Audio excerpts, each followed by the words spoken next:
Thanks for joining us today to discuss life and godliness with Rick and Angela Carter. If you'd like to be part of the conversation, email us at carters4hope@gmail.com. That's Carters, the number 4, hope@gmail.com. Any questions you have, we'll discuss in future episodes. Right now, sit back and let's join in on the conversation. Good morning, evening, afternoon, whatever it is, wherever you are. It's morning here. We are back from Florida and we are in Dayton, Ohio. Drove up yesterday. We're at Moraine Heights Baptist Church and looking forward to doing a regional Hope training conference here this week. And so beautiful spot up here that they have kind of up on a hill and great view the front of the building and front of the church and stuff. So anyway, we had a great trip, and one of the things that we, of course, were down there over Easter, and our hope was to find a church that we might be able to partner with also for next January to do a family conference, and we're working on the details of that, and we'll release that soon. But the Lord blessed our time there. We had a great time of rest together, and we had a great Sunday services. Didn't preach, just attended at Lock Haven Baptist in Orlando and really enjoyed the services and looking forward to what God might put together for the future there. Anyway, we're looking at today, we're going to talk. We had a conversation last night with a pastor and his wife, went to dinner with a pastor, and we're talking about just how things had how the Lord had taught us some things in ministry and growing in our understanding of ministry. And one of the things that stood out to us, or stood out to me as we were talking, something we had talked, Angela and I had talked about many times, and I've visited a little with others about this, but the reality is that the way we view ministry and the way we view people is sometimes off. Not intentionally off, just sometimes our perspective is off and our concepts are off. One of those concepts being how do we measure spirituality? How do we measure spiritual depth in people? And kind of the traditional way in Independent Baptists that you measure or looked at spiritual depth was separation, was faithfulness, service, those things. I do think that those things are important. I think that we have a problem nowadays where people have said, this just seems inauthentic. It doesn't seem, anybody can put on these things, and so it's not really authentic, and therefore they've started abandoning, unfortunately, young preachers have started abandoning the separation standards, the music standards, all the things that had been earmarks of Independent Baptists, and yet at the same time, it's realistic to say that those things can be faked and that it's not always a mark of spirituality. Someone can have dress standards and be incredibly unspiritual. Yep. I've seen it many times. Yeah. And so it's not as though these things, because they focus on the rule, not on the reason. Right. And the heart is just different in that regard. And usually those are the people that when things go sideways immediately drop standards and every time, all that stuff. And it's an interesting thing. And I was sharing last night that one of the things that has helped us over the years actually started in 2012 with a big hurt. We had a major church problem in 2012. It was devastating for us, for our church. It was very difficult to go through, but it also was one of the best things we ever went through for our own personal growth and seeing a right perspective on people. And one of the things that happened during that time was I decided to take up a hobby. So I was going to garden, and I always kind of enjoyed gardening. Decided I'm going to just have a big garden. Angela, share about this garden. When he says her joy. When he says take up a hobby, you may think about, hobby garden, a small garden. No, this was like acres. Maybe I exaggerate a tad bit. Tad. It was like 100 by 60 foot garden. It was 140 by 65. So you went the low end. Yeah. I'm not exaggerating much. It was big. We did have this huge garden. And there's just 6 of us. I had tried to plant it. It just did not. No, because it's Oklahoma. Yeah, it was nasty clay. Yeah, I mean, the Oklahoma. clay is horrible. Dirt stinks. The Literally. the iron in the dirt makes it into this red clay, not growing anything. I planted carrots the first year. I planted carrots And fruit trees. and they literally were like these little like vines looking, just little bitty squiggly for a little ways, and there was about that much carrot at the top, and then it was just this squiggle on down. So I knew that wasn't going to work, and the ground runs off water so fast it just does not stay. It'll get mucky and sloppy and then hard as a rock. Yeah. And so I thought, I've got to figure out some way to get this soil producing, and there's got to be, what do I do? How do I treat this? And I'm thinking digging down and putting stuff in it, but I actually watched a video called backtoedenfilms.com, and I watched this about gardening, and it blew my mind to the point where I didn't sleep for a couple days because I was just like rolling through all of these thoughts that were in the video. If you look it up and watch it, it is very long and it is very boring. Angela didn't enjoy it at all. I fell asleep. I thought it was fascinating. It's a story. It's not a story as in a made up thing. It actually is a guy giving a documentary on his garden that he made up in Washington State. Which was a lot smaller. No, it wasn't actually. But his garden was larger. But the thing about his garden was he had bad soil. He had just very rocky area that he wanted his garden. And so he started bringing in wood chips and all kinds of things and put about 2 foot of wood base down basically, and in the form of chipped wood. And then he just planted his garden in the top of that. And the contrast of what grew there was amazing. One of the things that stood out to me. Building up. Yeah, uppening your soil, yeah. One of the things that stood out to me was the concept of the plant. And this is where it impacted pastoral ministry. The idea that if the plants aren't producing enough, what we need to do is we need to supplement them with artificial things.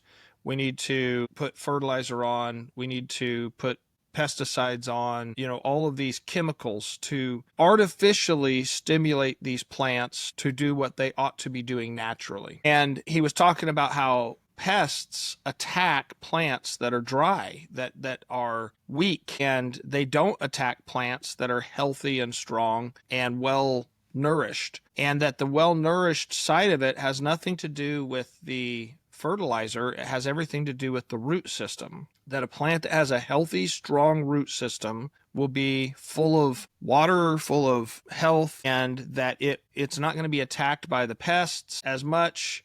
They may come around, but they don't like it. They like the dry plants, and it's not going to need fertilizers because it's healthy. It's going to produce fruit naturally, and the fruit's going to be good, and you're not going to have all the chemicals. And that really resonated with me at the time because I was looking at the situation we had gone through and thinking, how did this happen? How did we have so many people fall away? Fall for the lie. Yeah, just the junk. And it dawned on me that while they were all good people for the most part, they were all good people. It wasn't like they're evil people. They're not evil people today. I don't think they're evil people, but they were deceived by some lies, and they were caught up in drama that was very crazy and confusing at the time. That was the word that we just got to. I'm so confused about what are they doing? Why are they doing, all of this confusion. And that's one of the ways Satan's at work, is when there's a lot of confusion. So we had this problem, and all of a sudden I'm watching this film and I'm thinking, I've been a pastor trying to put fertilizer and pesticides on my garden here, the church, and I had a bunch of plants that weren't healthy. Now, not all the plants weren't healthy. There were healthy plants in our church. There were spiritual people in our church. That became very evident through this process, who was not genuinely spiritual and who was producing fruit because of artificial supplements. And I say it that way. It doesn't mean they were bad people. I hadn't created as a pastor the environment for them to really deeply become spiritual.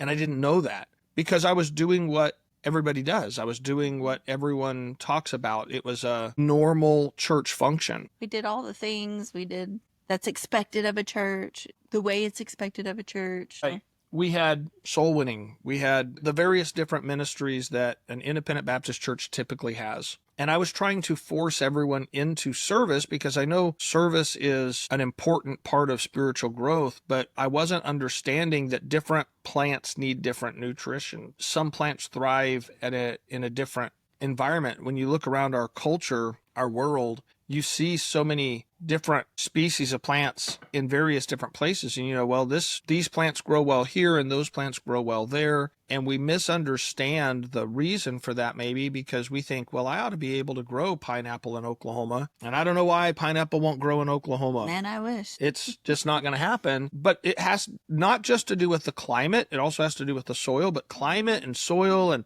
all of those type of things. Well, that's the same in a church. And we can create an environment where more plants can grow, or we can create an environment that's very restrictive. That's what my understanding settled on in relationship to our church, that the reason more people weren't spiritual was because the restrictive nature of the soil in our church and the climate in our church. I don't mean having standards. That's what people mistake. They think that, well, it's because we have standards. If we didn't have these standards, more people could grow. That's not actually the reality. The issue was not dropping standards, lowering music standard, lowering dress standards, those type of things. The issue was actually creating a genuine growth environment with a way for people to engage, for them to spread their root system out in that environment and draw in the nutrients that they actually needed. So we did a number of different things. One of the things is we changed our Sunday school program dramatically with the intention of kind of breaking up the soil a bit. And one of the things, if you don't break the soil up a bit, then as the Bible talks about fallow ground, it's too tight, it's too hard. So breaking up the soil was a needful thing. And we did that through changing our Sunday school ministry. Because just churches in general, the nature of churches is, especially ones that have been around a while, they develop their little insulated rings or cliques, or I like to talk to this group of people and I like to fellowship with this group of people, and it doesn't leave room for anybody to come in, right? Or they're very selective on who they allow to come in, and so it's just too tight. Yes, too tight. So we went to a much more life stage setting, but the way we did that was that summer we eliminated all classes from the teens and up.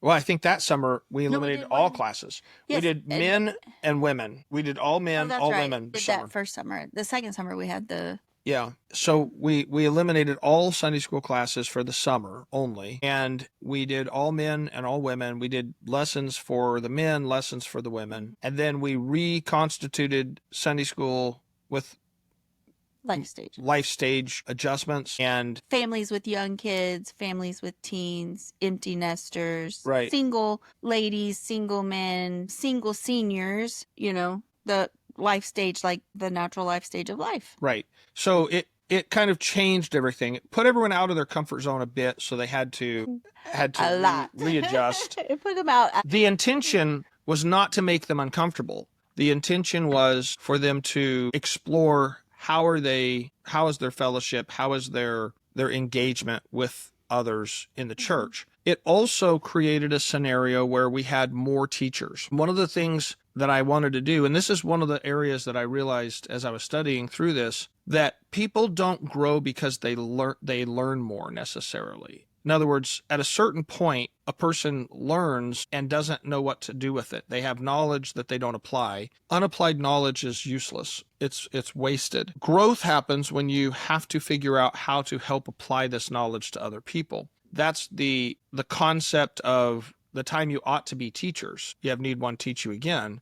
And you say, well, then you have to wait until a certain level before this person can be a teacher. And the reality is the more someone begins to teach what they know, the more deeply they know it and the more they learn how to apply it, because they're trying to figure out how to apply it and teach it to others. And it just deepens growth significantly. If you want to learn something deeply, explain it to someone else, and then explain it to someone else, and try and learn to be able to explain it to a child. And the more that you go through that process, the more that you learn how to explain things to others, the deeper you know it yourself, and the application begins to be made. There's no doubt that as we made that adjustment, we had more people in our church striving to teach. Now, I didn't put unqualified people in teaching positions or anything like that, but I did put more people in teaching positions. And then I also eliminated all of the ministries that I was trying to keep alive. afloat. Those ministries that had been around for a while, that no one was really interested in, that I was having to beg people to be involved in, I eliminated all of those. And I told the church, I'm not going to maintain a ministry that no one is wanting to do. And it's okay for a ministry to die. It's okay for a ministry to go away. We don't have to have a certain ministry because we've always had it. And we don't have to keep a ministry that is unhealthy and unproductive. I don't mean unhealthy in it that it's bad for us, but unhealthy in that it's a drain on us. Yeah. And it's not actually producing fruit. And so I said, we're eliminating all of these ministries. If you will come to me and you tell me what ministry you have a heart for, then I'll facilitate you doing that ministry. I will not do it for you. Angela's not going to do it for you, because inevitably every pastor, missionary knows there's people that will come to you and say, Pastor, we need this ministry. Miss Angela should do it, or you should do it. And I'm thinking, I don't have time to do another ministry. I don't have time to, so. You do it. It was your idea. Oh, no. But people think they can't. They think that they're not able. They think that only the pastor is able to really do a ministry. And that's part of the non-growth issue. That's part of the reason they're not spiritually mature, is because they don't see themselves as capable to grow, quite frankly. And so by telling the church this, I said, if there's a ministry that's on your heart, you come tell me, and I'll help you start it. I will facilitate that. I'll sit down with you. I'll explain how to do it if necessary. But people would come and say, someone came and say, of course, right now we start recording, and they decide to mow the lawn next door at this field next door. Sorry. So you get real live experiences here. that's right. This is recording From in a fifth birds wheel. to coughing to lawnmowers. Anyway. We're not fake. We are not AI generated. Yeah, AI would never generate this many mistakes. So what we did is, I would say, if you have a ministry, a heart for a particular people, and that was the key. A ministry is a reason or a way to reach a certain type of people or certain group of people. And so someone came and said, I'm really concerned about the homeless. And the people that are, we drive down the road and there's some people standing on the side of the road on the corner or under a bridge and things like that. What can we do? And I said, well, put together a list of ideas. That's your first job. Put together a list of ideas of ways that we might be able to reach out to them. So let me know when you have your list. Then we'd sit down with their list, or we sat down with their list, and looked at all the ideas and said, what idea is something that we think we could accomplish and maintain and that would be fruitful? And so we put that idea down, and we just built the ministry from there. They did the work. I just was the sounding board and kind of give guidance along the way. We had a ministry for someone wanted to start a ministry of a food pantry. Great. Here's all the things we need to look at. But then as we're doing this, pastorally, I would say to them, now, remember, the ultimate goal in this ministry is first to reach souls for Christ, and second, that when someone gets saved, that we would work toward bringing them into the church and them beginning to grow in Christ. This is the goal of this ministry: souls saved and people coming into the church. So it's not just passing out food as the goal. Passing out food is the means to the goal, and the goal is salvation and spiritual growth. And so I'm kind of keeping that in front of them, and they're building it. They're putting together the ideas. They're building the team. We blew up with ministries. It was crazy. We started a deaf ministry. There were a lot of ministries. Not all those ministries survived. No. And let me say, it's okay it's okay that they tried something and weren't successful, because in trying something, they learned more about ministering to people, and they learned about how to build a ministry, and there was a depth of growth that began to happen in them. They had to learn to study to try and reach people like this. And so it was a development time that was very positive, very good for our church people. It really transformed the people and our church. Yes, significantly. Our people began to grow greatly. And it was really those two things. We made a change that kind of created a bit of a, not uncomfortable, but a broken up environment to where everyone was out of their comfort zone. And then we facilitated ministry in a new way. And the third aspect of that is I added more voices to the teaching, and there were more. It wasn't just one voice, it was multiple voices, and they were all teaching. And because they were teaching, they were having to study, they were having to grow, and it was just a huge change to our ministry. Yeah. And it gave us this wellspring of refreshment within the body that was pursuing growth and pursuing spiritual life, and it just changed so much. We saw not only numerical growth, but we saw great spiritual growth in the years after that. Yeah, I feel like just the church really bonded together as a whole. I didn't feel like we had the outside cliques any longer. I didn't feel like we had the, it's us four and no more mentality. I felt like we were now a whole unit. Right. Striving together. Right. And we had been a larger church before the issue, and we were smaller, but all of a sudden it was a lot more sweet. It was far more spiritual mentality and soul focused. So we began to just see development in that fashion. And I would say this, that the change was such a dramatic thing that when we started, we did have other people come into the church that later tried to create problems, tried to, that got mad about various different things. Because there's always going to be those people. There just is. You're never going to have a ministry free from. Of course, that. Satan's going to disaffect people. It's possible that I'd like to disinfect people. Disaffect.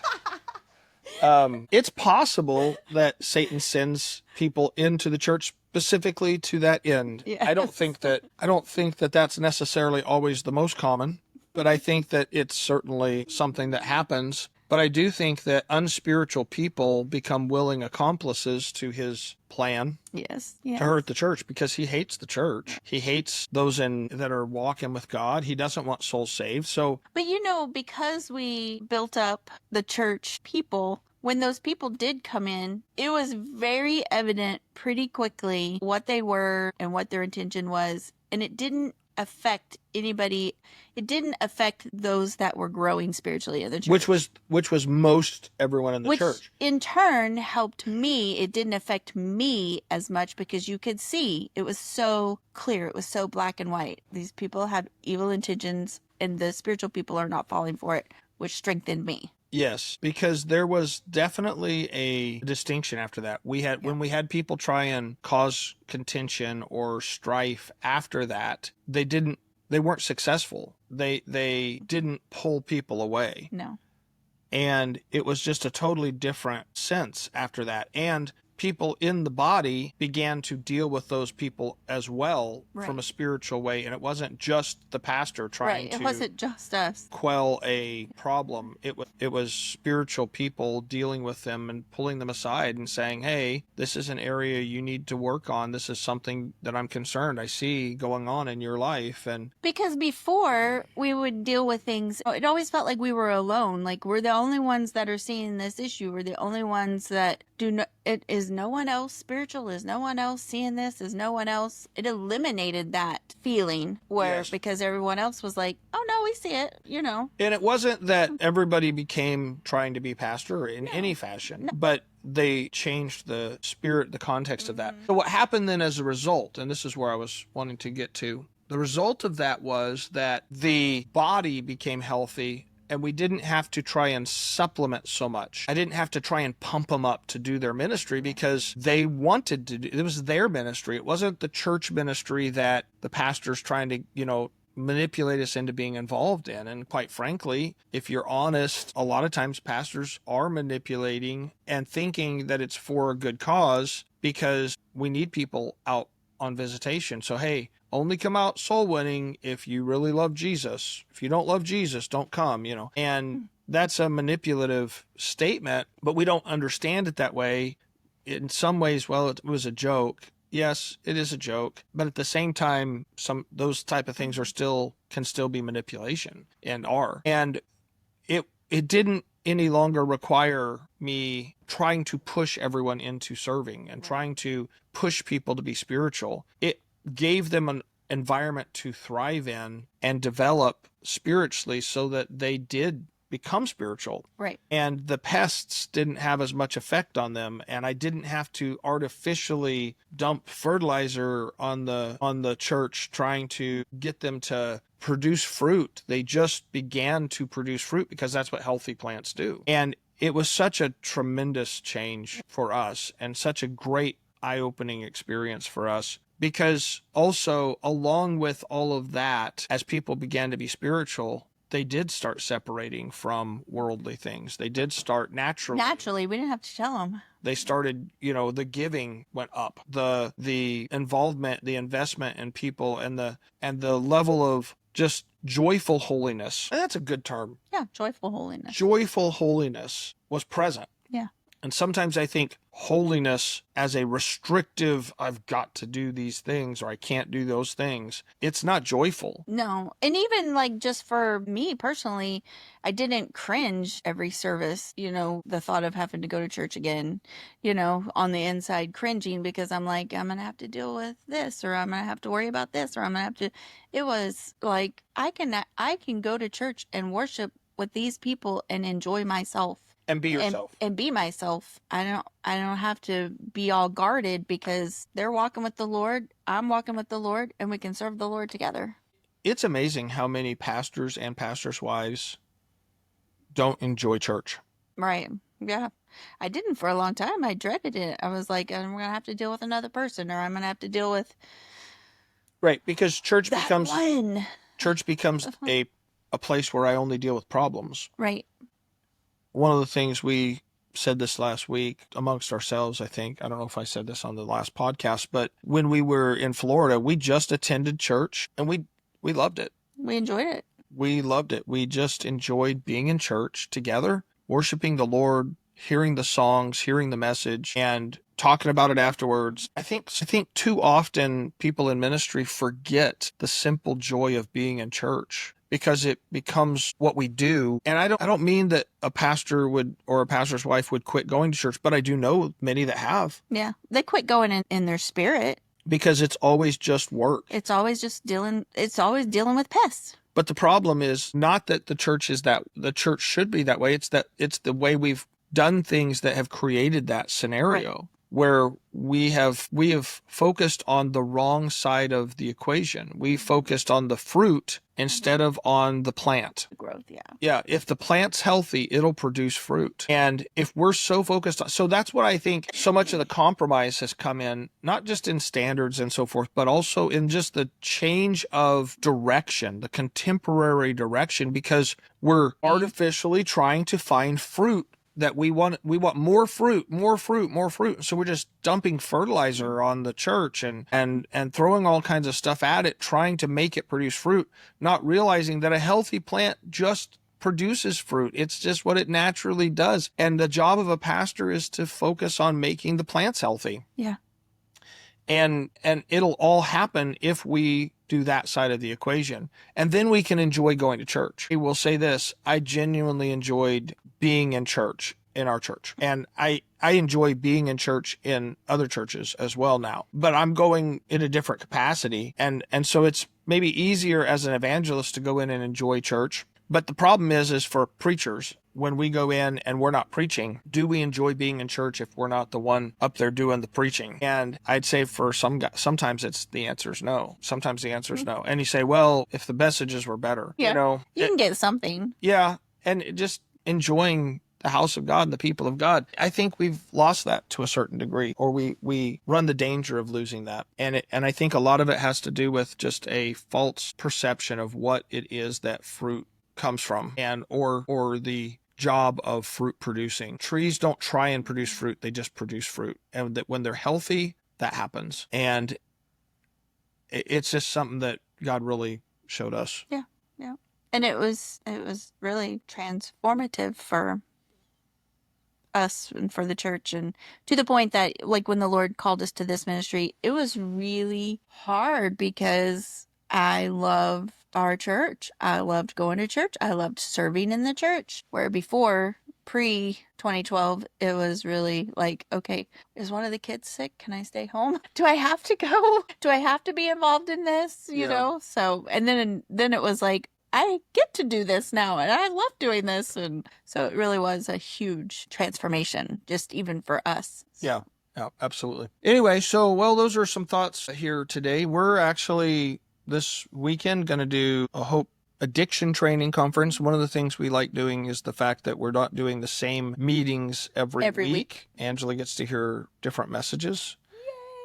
Yay! And, actually, ministry-wise, I do try and not just preach. Sometimes as an evangelist, there's certain messages you're like, well, God's used this message, and every church needs to hear this message. And so you can kind of get in a little bit of a trap. And the challenge for me as an evangelist also is preaching what God wants me to preach, but not preaching the same thing every service, because this lady next to me needs to grow spiritually. She needs it. But that's one of the nice things for us is that last week we did counseling training, and we did basic counseling training, and we did a trauma counseling. This week it's addiction counseling. Different.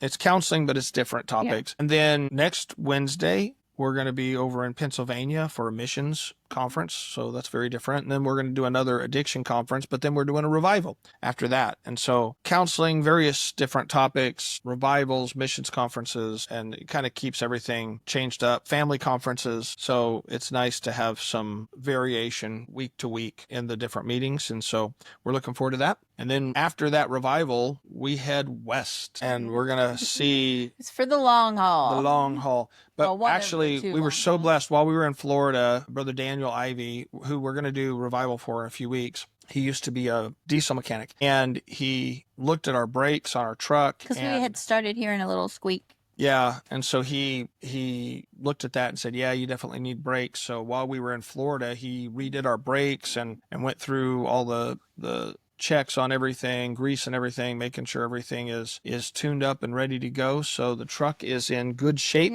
to head west here in a few weeks, in May. And so just a couple weeks from now, and we'll go all the way out to Colorado from Ohio, from Cincinnati to north of Denver. And then from there up to Wyoming, and then up to Montana. And then into Washington. And we will fly back to Wisconsin for a meeting, and then back out to Washington, and then do some meetings in Washington, and then fly down to Mexico, and then to Arkansas, and then to Oklahoma and Missouri, and then back out to Washington. So anyway. Yeah. So pray for us. Pray that Angela learns how to keep our schedule better. Really? I don't know. Anyway, we're just learning to figure out this evangelism thing, so we're excited though about it. We're actually very much enjoying what we're doing, and it's a blessing to serve the Lord. I hope that you enjoy serving the Lord. I hope that you enjoy church. And if you don't enjoy church, don't ask the wrong question. Yeah. Don't throw out the baby with the bathwater kind of thing, and ask instead, Lord, what am I emphasizing wrong here that I need to get straight? How can I grow spiritually? How can I help those around me grow spiritually instead of trying to artificially create a scenario, And so anyway, those are our thoughts for today, and a little bit shorter today, a couple minutes shorter, but I think that's okay because there's no reason for us to just ramble on. Hope you all have a wonderful day. God bless. We'll talk to you next week.